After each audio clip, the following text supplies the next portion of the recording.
Hey there, welcome back. So now we have finished the course, but let's take a look at a few bonus things here. So what I want to show you today is this. It doesn't look very impressive, does it? We've seen this before. I have a little sprite here, and I have an A up in the left corner. Nothing new, right?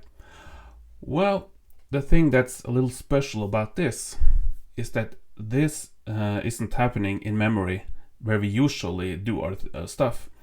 So for example, we have screen memory at 0400 normally. Here my screen RAM is at C1000. So that changes things a little bit. So let's take a look at what's different. So first, let's take a look at the Commodore 64 memory. Now we've seen this a few times before, so it's nothing new to us. But up until now, we have been using this part of the Commodore 64 memory, this so-called BASIC area. That's the area that you can program in BASIC and just use this area freely. And that's what we have been doing. But I told you that we have to stop here when we reach address 8000. So basically we have 38 kilobytes to work with. Now, what if you wanted to make a big game with tons of sprites, maybe a lot of rooms and maybe tons of music, stuff like that, then the memory is going to fill up really fast. So what if you look at this last area? This area over here, that's 24 kilobytes. That's quite a lot. So I did the math, and if I remember correctly, it's around 37% or something. So we have quite a big chunk of memory over here. So can't we just use it in the same way? Well, no, we can't, because when we start Kick Assembler the way we do by pressing F7, then we are in BASIC. So when we import binary files, sprites and stuff like that, then we just use some basic functionality to cram that into memory. Now this area, as you can see, is occupied. So when we start the Commodore 64, this is occupied. So it's not so simple just to start filling in stuff here, especially this area D1000. That's a very special area. So basically what I told you is that the way that we have set up Kick Assembler means that we can't use this area the way that we have done. But that doesn't mean that we can't use it. We just have to do a little extra work. So now we have to look at something else. So there are several ways that you can use that area, but we're going to look at a method where we read from Diskette. So when we start our program or code, then that code is going to load from Diskette, and then we're starting to fill in this area. But there's another thing. Let's say that I wanted to use these red areas, the areas where we have RAM. So we have the basic RAM here. We can disable that without any issues. But then we have this I/O area, the very special area. And then finally, at the end here, we have this kernel area. Now, I don't want to disable the kernel area in my code, because the kernel has a lot of great functions. Amongst other things, we can load and save from Diskette very easily using the kernel. And we have used a few kernel functions before, so I want the kernel to be there. But we have seen that we can sort of store things underneath the kernel, or underneath these RAM areas, the so-called parallel universe that I called it. So we can store things underneath there for the VIC chip. That means that we can cram sprites in there, for example, sprite data that only the VIC chip needs to read while the kernel is active. So that's a very sensible way of using areas like this. Just use cramming graphic data in there so that the VIC chip can read it and the CPU can use this kernel area like normal. So how can we do that? Well, remember, we have this thing called VIC banks. We haven't worked with it, but I briefly mentioned it. The Commodore 64 is the VIC chip can only see a part of the memory at any given time. So let's take a look at the VIC banks. Here we can see how the VIC banks are divided in the Commodore 64. So we have 4 VIC banks: VIC bank 0, VIC bank 1, VIC bank 2, and VIC bank 3. So normally when you start the Commodore 64 is configured for VIC bank 0. So that's why we can have screen RAM here and we can have sprites here, no problem. But we can't just start cramming sprites all over the place without changing the VIC chip, because the VIC chip won't be able to see anything beyond this. So we can have sprite data from 0 to 4000, but we can't have sprite data here as long as the VIC chip is configured for VIC bank 0. So in the example I just showed you, I've changed the VIC bank to VIC bank 3. So here is my VIC bank in that example. And screen RAM doesn't start at 0400 anymore. It starts at C1000 in my example. That means that I can cram sprite data, sprite graphics, or whatever graphical data I want here underneath the kernel area. And the kernel can still be active, but I can have sprite data or graphic data under here, because that's the kind of data that only the VIC chip needs to read. So that's a pretty good idea to utilize as much as you can on the Commodore 64 memory. So by configuring, by changing the VIC bank, we can use this area for something sensible. So let's take a look at how I did that. So here is my code. Now the interesting thing about this is that even though my example was so simple, I just displayed a sprite and put an A up in the top left corner. Even just a simple example like that requires a bit of code. So it's a little more complex than what we're used to. So what do I have here?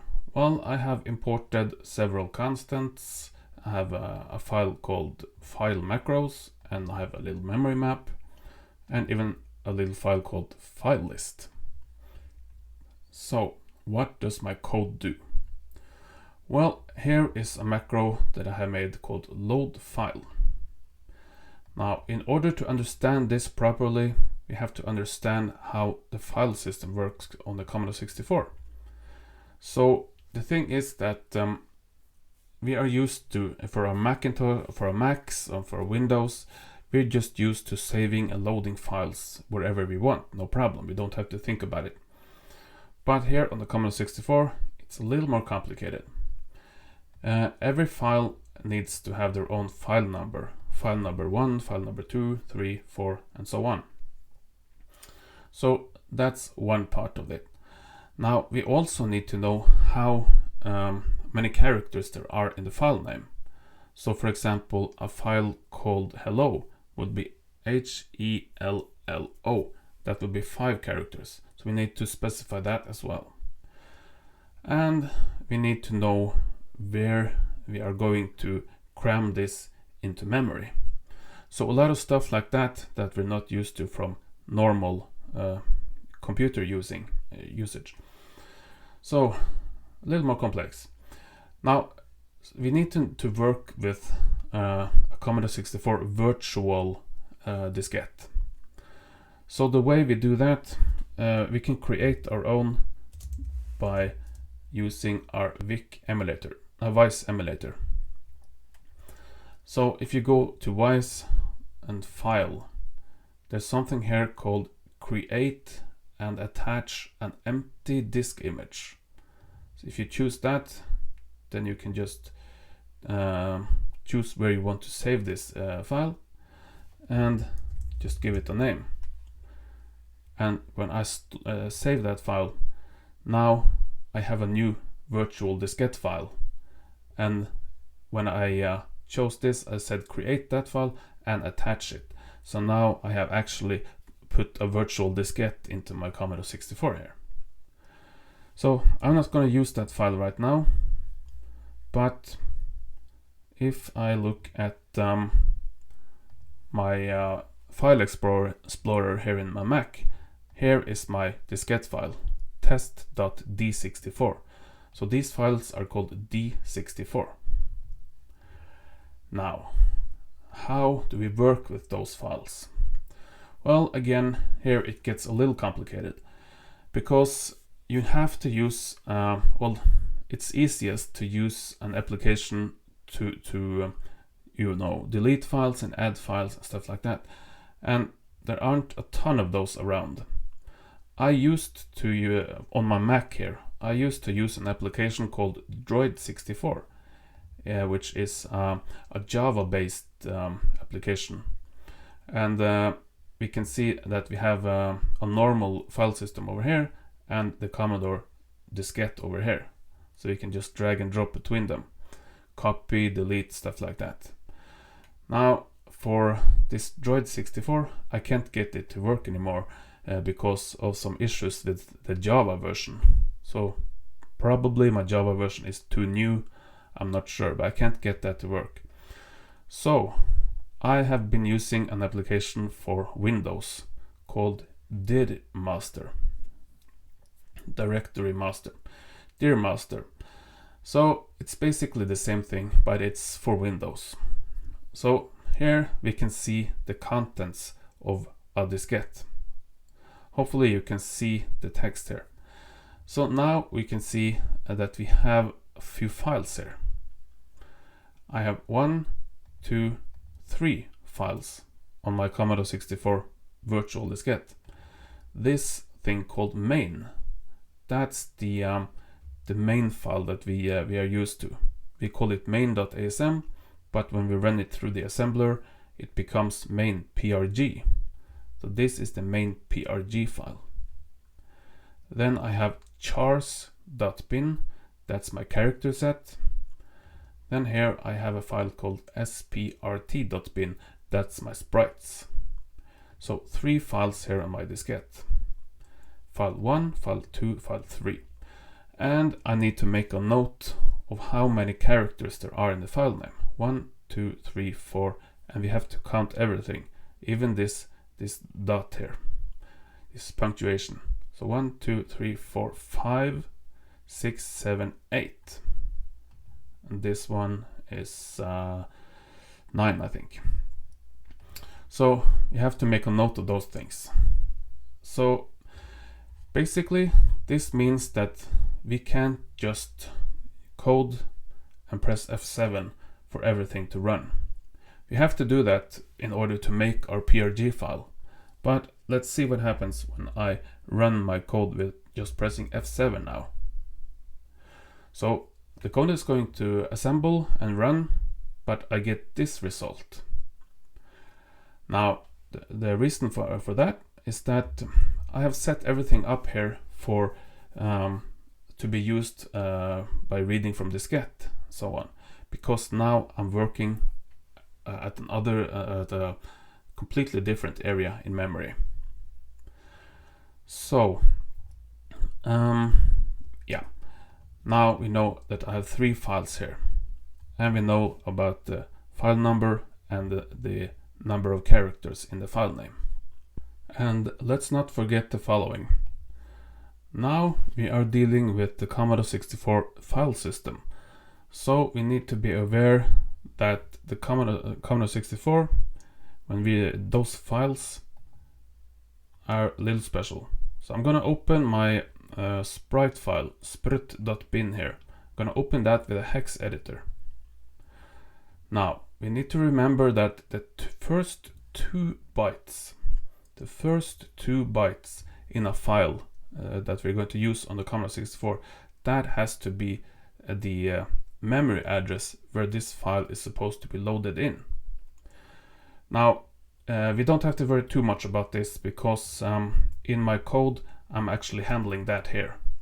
But still, we can't ignore this. So you would either have to write the actual memory address in little endian format. So this says 00D0, that's D1000, because the thing that you remember will be, it's kind of backwards, little low byte and then high byte. So, but you could write 0000 or 9999 if you want. But the point is that the first 2 bytes has to be occupied with something, because of how this system works on the Commodore 64.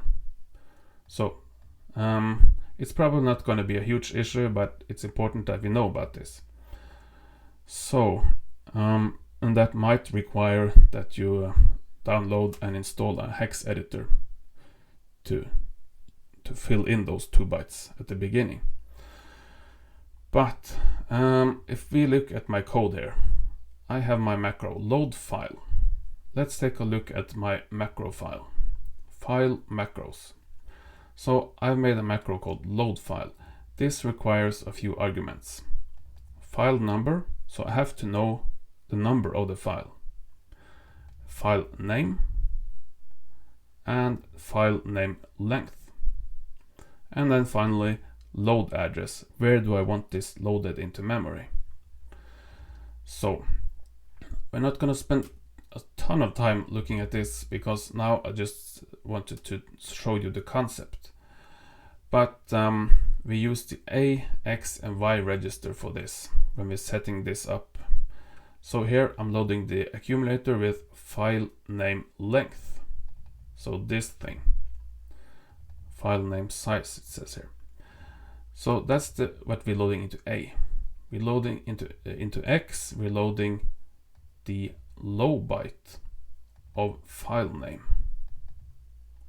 So the low byte of what is specified in file name. In Y, we're loading the high byte of file name. So it's a little strange how this is set up, but this is how it works. So we do those three things, and then we jump to a subroutine called set num.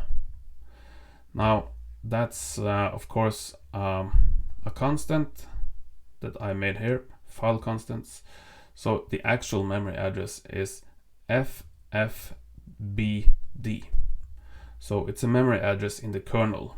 So now we are using the kernel to do this.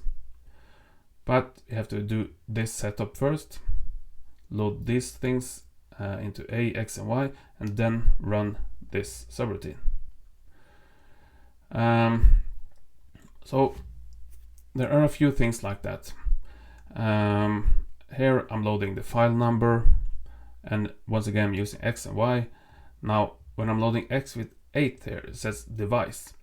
That's because I've said that I'm going to use the first diskette drive. You can have 4 diskette drives on the Commodore 64, drive 8, 9, 10 or 11. So we could have made the system to handle that, but I'm just gonna say use device 8, so the first diskette drive. Channel, again, let's not go super into detail, but here you can see I'm running another subroutine in the kernel. So I'm doing a few things like that, and here's the low and high byte of the load address. And once again, here's another subroutine called load in the kernel, FFD5. So it requires a bit of setup here, but that's just how the kernel handles this loading of files. This load subroutine, of course, is the actual loading of the file.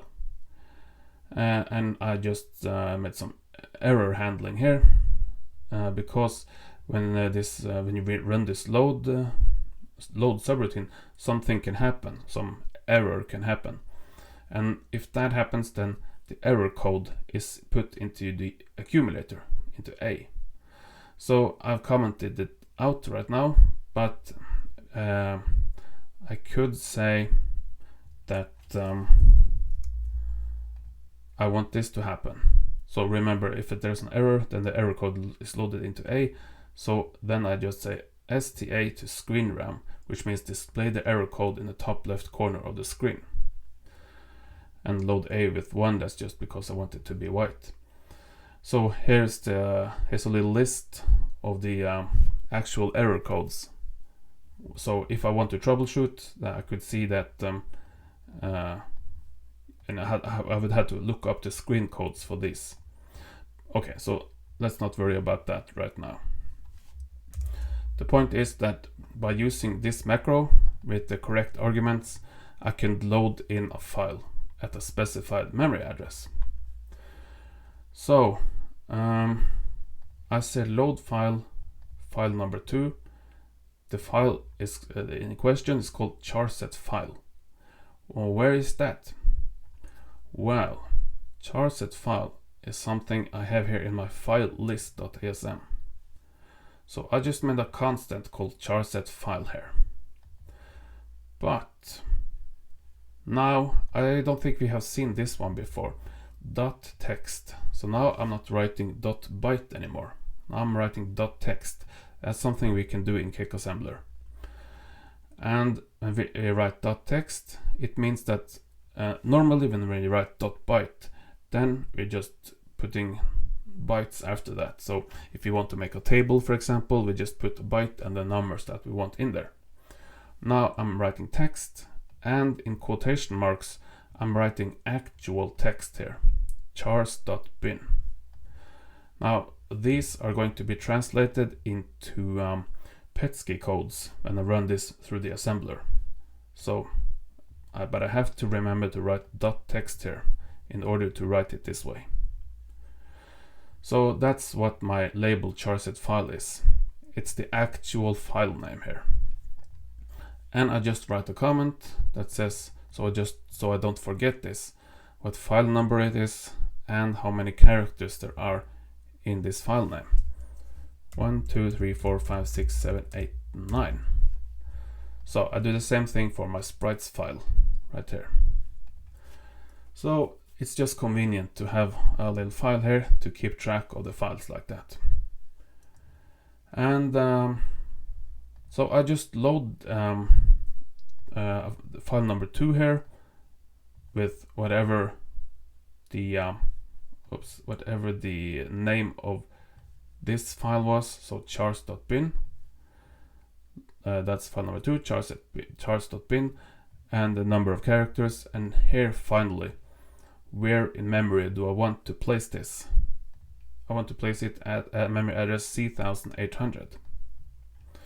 Alright, so then I do something special here. I do the same thing with my sprites file, but now I have to remember that my sprites file is file number 3, and it just has 8 characters. So I'm loading that sprites file into memory address 2000. Now, why do I do that? Well, here in the comment it says that memory address 2000 is a temporary address. So I'm not going to store them there permanently, but I'm doing this because of something special. And let me just tell you right now why that is. I'm going to place my sprites at this so-called difficult area. So from memory address D1000, that very special I/O area. So let's not go into detail why it's so difficult to use that memory address D1000, because there's so much going on there that I think that will be too much for this episode. But the point is, in order to store something in that area, I would have to disable the RAM for that area, and then I could load something in there. But since this is the I/O area, then this makes it difficult for me, because there are things in there that's going to help me load from Diskette, and this just becomes difficult, because how can I disable something if I want to use something in that area? So As you can see, it's pretty complicated. But to get around that, I need I/O to be there because I'm reading from diskette. So in order to get around that, I'm loading my sprites to memory address 2000. So that's no problem. And then I made a macro called copy data. So by using my macro copy data, I can copy data from one area to another area in the Commodore 64 memory. So that's what I'm doing now. I'm loading, I'm copying, starting from memory address 2000, the area where I just loaded my sprite graphics. So I say start copying from that memory area. Copy to the sprite's address. Now the sprite's address, that's something that I specified in my memory map. And as you can see here, sprite's address is at D1000.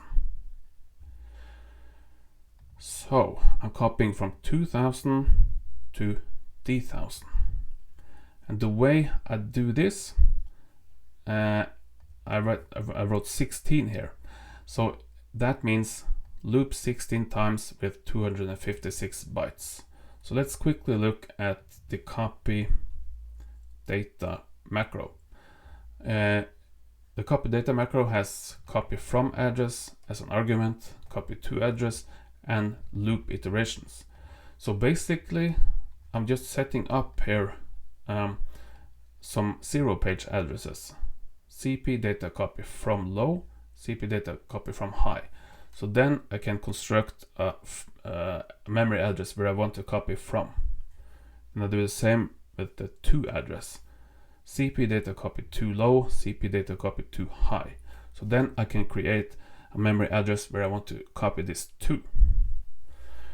And since it's very likely that I will be using this to copy to kernel areas, in this case IO areas, then I just make sure that I'm not messing something up for the system. Let's just call it that. So I say load the status of the process support. So memory address 0001. That's where we can disable basic and stuff like that. So I say load whatever's in there, store that in a temporary variable.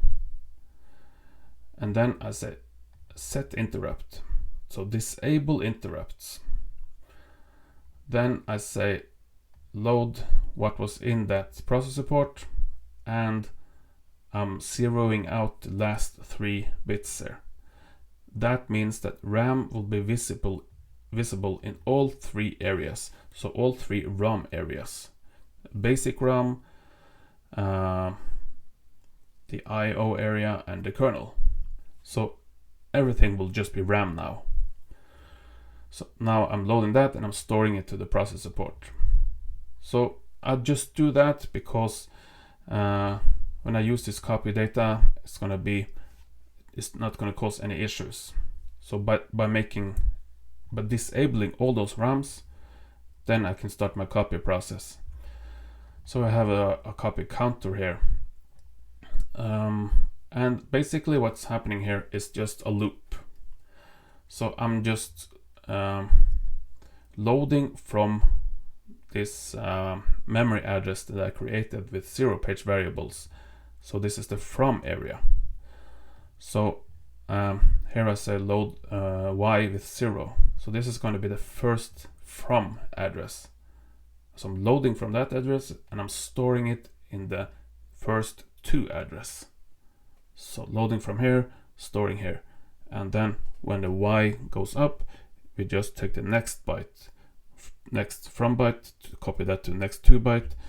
So it just goes like that. And of course, it's important that the y is the same here, from and to. So it's just a loop like that.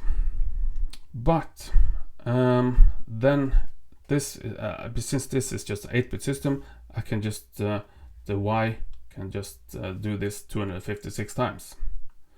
So 256 bytes, in other words. But I said here that I'm going to make a system that I can copy 256 bytes several times. So in other words, I can copy as much as I want here, because it's just a matter of how many times I want to copy 256 bytes. So if I have copied 256 bytes, then I increment CPU data copy from high. So I increment the high byte from, and the same thing with high byte 2. So that means that now we go up a page in both the from address and the to address.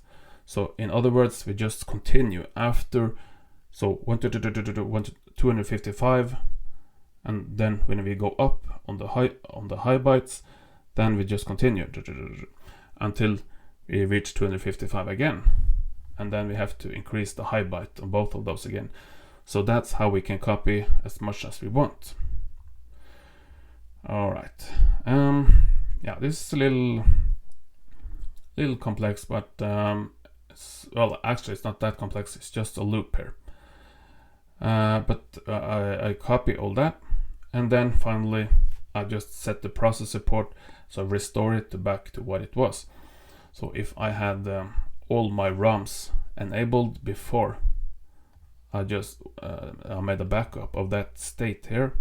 So now at the end of this macro, I'm restoring that processor port state. So it was exactly what it was in the first place. And I re-enable interrupts. So it's a lot to explain, but hopefully it makes some kind of sense. The point is that I'm copying data from this address to this address.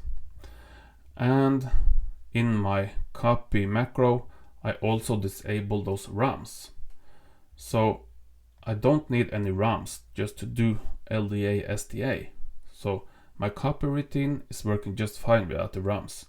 So that's how I can store to the D1000 area without any issues. Because remember, what's D1000 normally? Well, it's the X position of sprite 0. D1001, that's the Y position of sprite 0. So you have a lot of addresses like that normally. So if you start to store something to memory at D1000 and so on, then a lot of stuff is going to happen. But you're not going to store your sprite data in there, which is what I wanted. So again, that memory address D1000, that's a little complicated, but by doing what I did here in my copy macro, disabling all the ROMs, including that ROM at D1000, that D1000 area, disabling all that, I just want all that to be RAM. And then I do my copy process, and then I restore and enable the ROMs back again. So by doing that, then we can copy sprite data to that memory area at D1000 under the ROM. Alright, a slight explanation. Hopefully it made sense.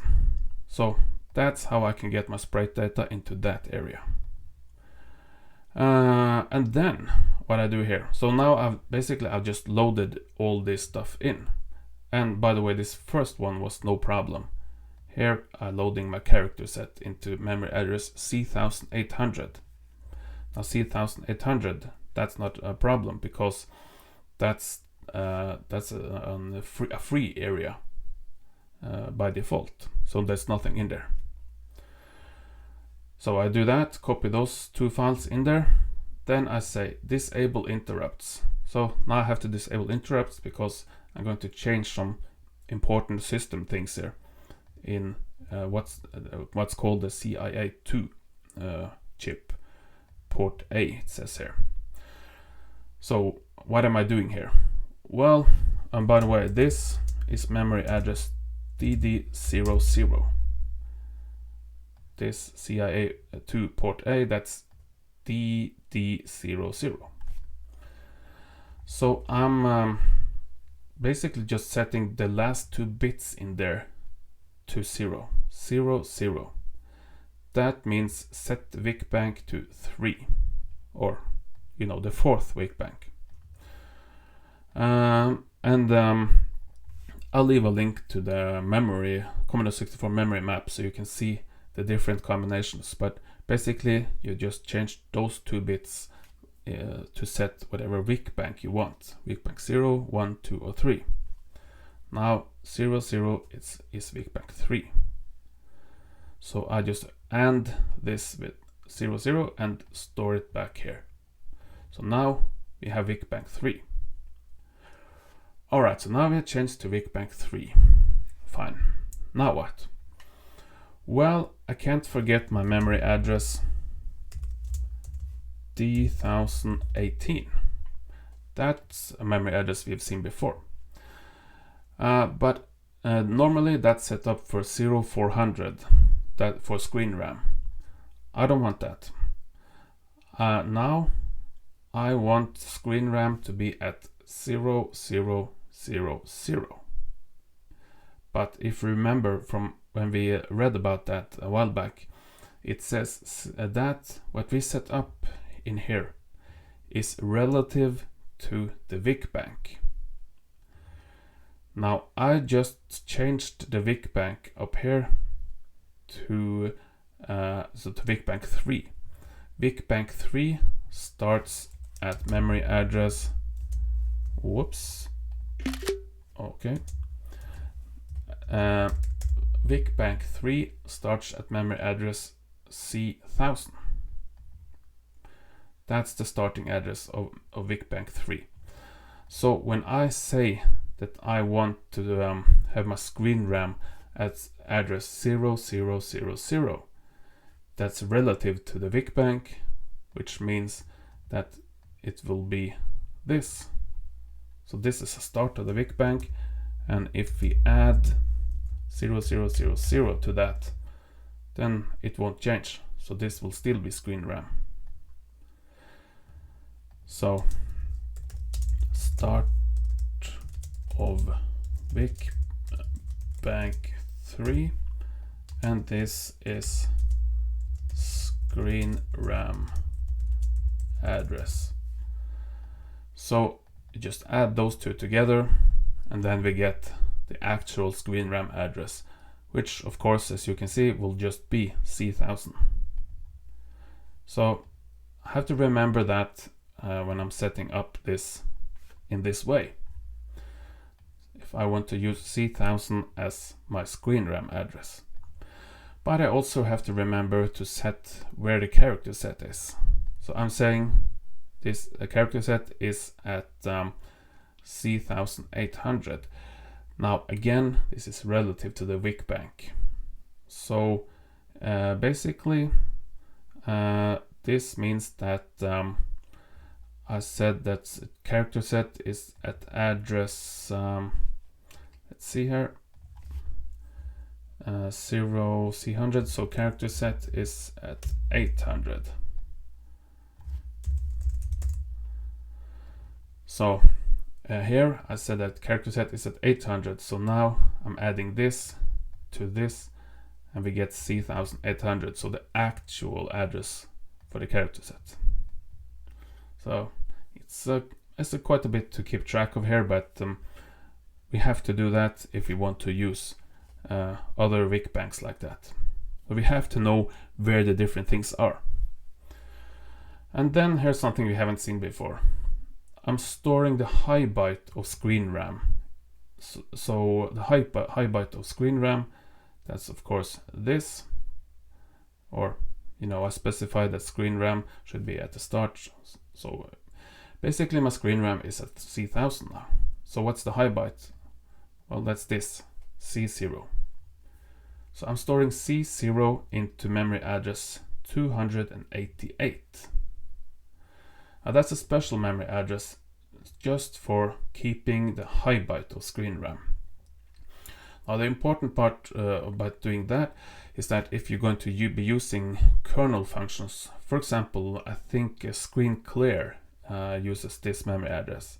So this has to be correct. This has to be set to the actual high byte of screen RAM. Normally this would of course be 04. because 0400 is what we normally use. But now I need to write C0. So store the high byte in 288 just to get this to work. So now I can clear the screen. E1544, we've seen that one before. And then finally, after loading in the character set file, sprites file, copy the sprite data into the right correct place in memory, and changing the VIC bank, setting up my screen memory setup, and setting the high byte of screen RAM here, and clearing the screen. Now we can start programming in our normal way. So here I just say load A with 1, store that in screen RAM. Now screen RAM, let's see here, screen RAM here in my screen constants, I've set that to C1000. So here I'm storing 1 to C1000 because now C1000 is the start of screen RAM for me. But I treat it just like I did before. I just load 1, store it in here, and that will make the character appear in the top left corner. Then basically these are things we've seen before. I'll load 100, store that into D1000 and D1001. So sprite X position, sprite Y position. Then I have to do some math here, because now I have to find a sprite pointer index.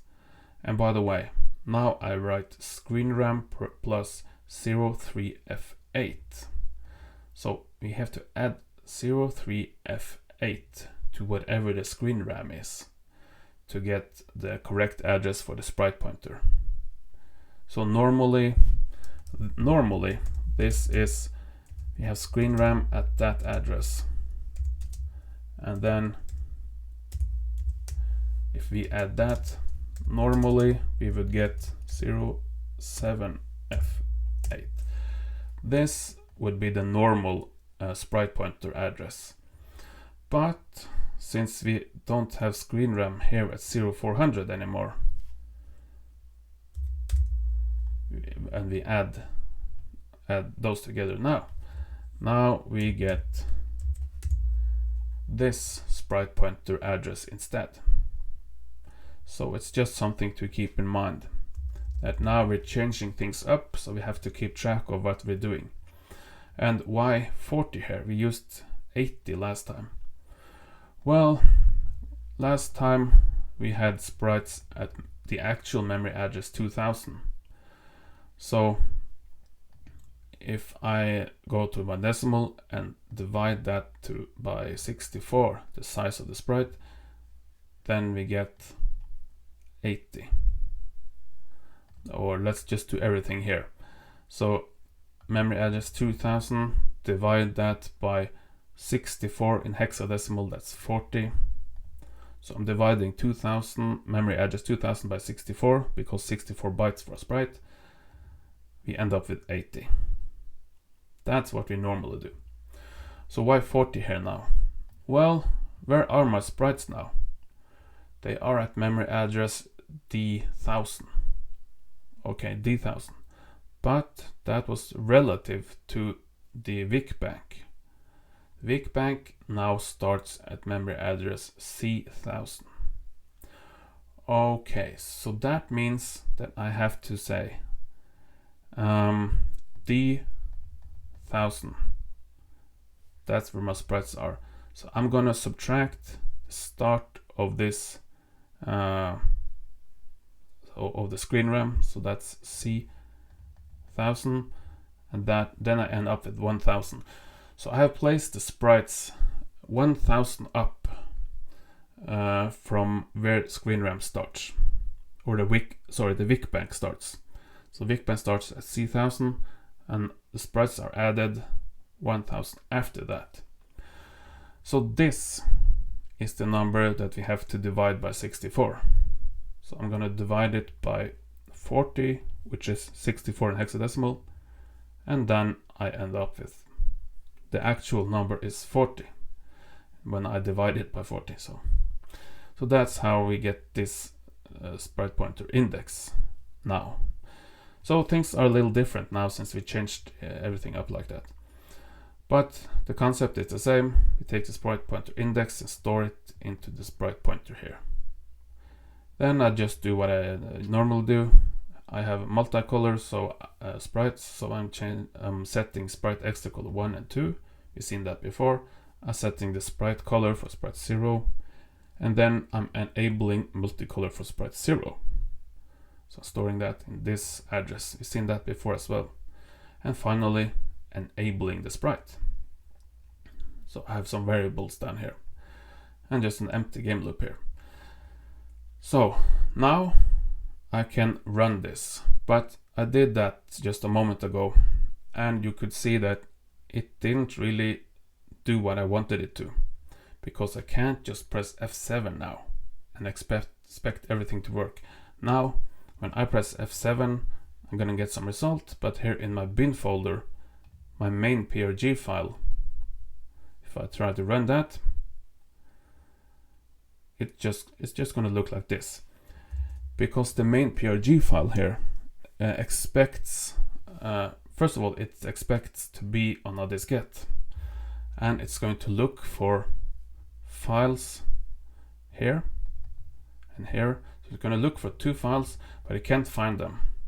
So we are using the Commodore 64 disk system now, and just by running this file, that doesn't work. So we actually need to place our main PRG file into the file that we created in VIC. We created a diskette file here. And then, like I said, you have to find a Commodore 64 disk editor that will help you do this. And if you can get Droid 64 to run on your Mac, then you can use that. Or if you're on Windows, then you have to use you can use DirMaster. DirMaster. And here, basically, here we can just here we can just drag and drop files into our Commodore 64 diskette. So now I have these three files. If I delete the main file here, so now I have to go to my project folder, go to my bin folder, and go to my main PRG file that Kick Assembler just made for me. And now I just drag that in here, and I have to place that, make sure to place that on the top. So my main file needs to be the first one here. So then I could do the same for, I can just do the same for all this. So now I have an empty diskette file here. So now I need to add my main file. I need to add my, what was the first one? Chars. So now I need to add chars. Make sure that, I have to make sure that it comes after main, like that, because this needs to be file number 2. And then sprut.bin after that one. So now I actually have 3 files on my diskette here. File 1, file 2, file 3. So now I can save this diskette file, and now let's see, file test here. So now I can run this diskette file. So it's not as easy and as convenient as programming in Sublime and pressing F7 to make everything run. Now we have to do a lot of stuff to actually get to see our result. But now I can double click my diskette file, and we can see here this green light down here that it's loading from diskette. So now we are just waiting for the Commodore 64 to load from diskette here. So basically that's what's happening here now. That's what we're seeing now. But when those 2 files are loaded in, we copied all the data, then we set up everything in here, and we end up with this. So that's a lot of work just to get an A up in the corner and get a sprite here. But the reward for doing all this is that now we have a lot more space to work with in the Commodore 64 memory. So if you want to use that space, then you're probably gonna have to do some extra work. Now there are other ways, things called crunchers and stuff like that, but they are pretty complicated to work with. So even though this looks like a lot of work, this might actually be simpler, but that's of course up to you. So now we have seen that how we can load something from Diskette and how we can change the VIC bank. So now we can make even more advanced games. So hopefully we got something out of this, and I'm gonna give you the macros file so that you can experiment yourself with loading from Diskette. And I even have a file here called save file, so you can save to the Diskette. It works kind of the same way, but we're not going to be looking at that right now. Here's the copy data as well. So I'm going to give you this macros file, and just as an example, I'm going to leave this file list as well, so you can see how you can do this sort of thing. Actually, I could just give you this whole test project so you can see how everything connects. So I'm going to leave that in the description. Well, that's it for bonus episode number 1. So now we have one bonus episode after this. I'll see you then. Bye bye.